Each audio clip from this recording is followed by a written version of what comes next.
कि जनता का शासन है तो जनता को त्वरित एवं समयबद्ध तरीके से न्याय प्राप्त हो सके, भ्रष्टाचार मुक्त व्यवस्था मिल सके,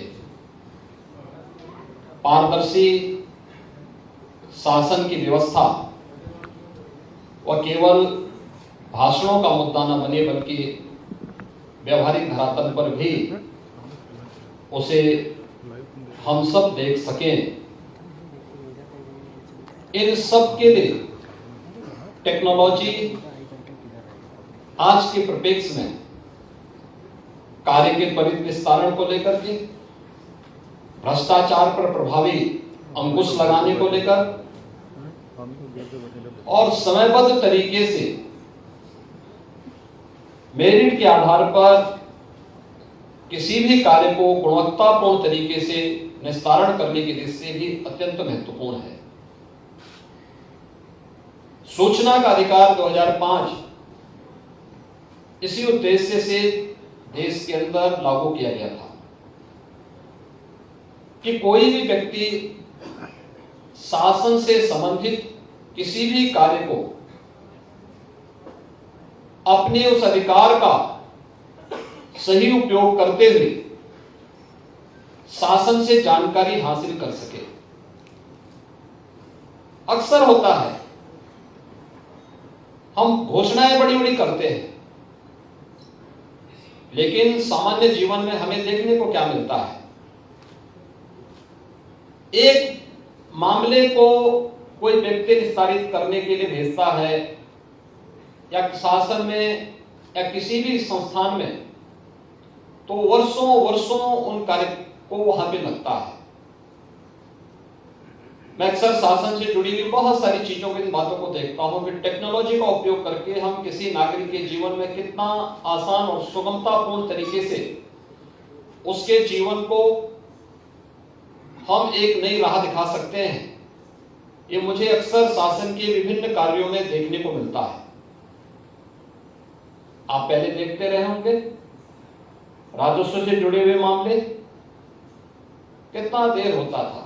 वरासत के मामले, पिता के बाद उसके पुत्र को वरासत स्वतः स्फूर्त भाव के साथ एक ऑटो मोड में होना चाहिए, लेकिन वह कुछ चंद कार्मिकों और अधिकारियों के अकर्मण्यता और उनके अनिर्णय के कारण वर्षों वर्षों फंसा रहता है।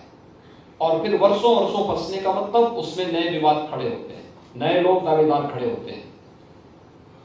और छोटे से, यानी जो छोटी कोई समस्या नहीं थी, एक हक था, एक अधिकार था, उस अधिकार में नए दावेदारों का आने का मतलब एक नया विवाद खड़ा होना, और फिर वहीं से कानून व्यवस्था के लिए एक नया संकट भी खड़ा होता है।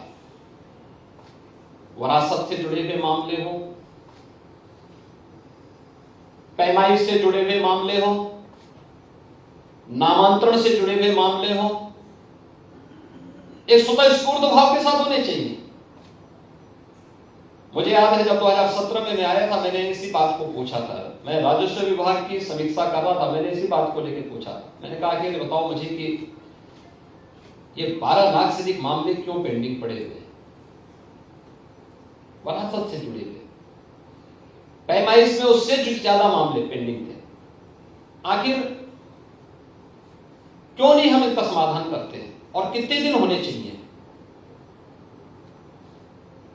45 दिन के अंदर समस्या का समाधान होना है तो 45 दिन तक सभी लोग इंतजार करेंगे और फिर 45 दिन से उस कार्यक्रम को आगे बढ़ाएंगे, फिर वर्षों लग जाएंगे।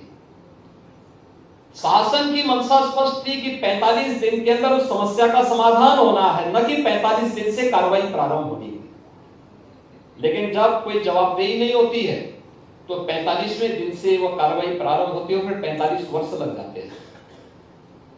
और जब हम लोगों ने मिशन मोड पे कार्यक्रमों को किया, अगले 2 महीने के अंदर लाखों मामले स्वतः स्फूर्त भाव के साथ निस्तारित होते हुए दिखाई दिए। और फिर यहीं से हम लोगों ने शुरू किया था जन सुनवाई पोर्टल IGRS पोर्टल का। फिर IGRS पोर्टल में भी बहुत सारे लोग गांव में ऐसे थे जिनके पास उस समय स्मार्टफोन नहीं थे, या जो लोग उस पोर्टल के माध्यम से अपनी समस्या को नहीं शासन तक पहुंचा सकते थे, क्योंकि हर व्यक्ति जनता दर्शन में आए, हर व्यक्ति अपना एप्लीकेशन लेकर के यहां तक पहुंच जाए, हर व्यक्ति ईमेल कर ले।